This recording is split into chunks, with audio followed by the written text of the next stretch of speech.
Salam, hər vaxtınız xeyir olsun değerli dostlar, əziz müştərilər. Bugün növbəti bir mağazanın açılışındayıq.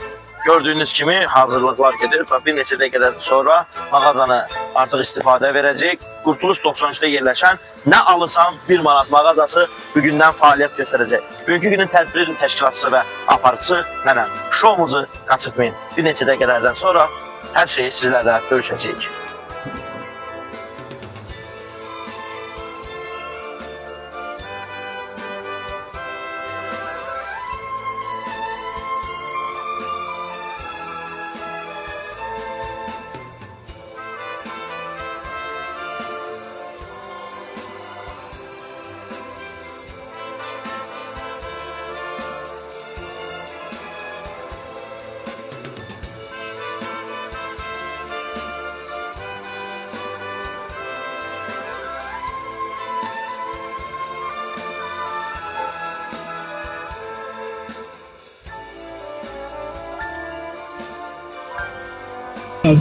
Üç, iki, hamılıkla, oradan da olan.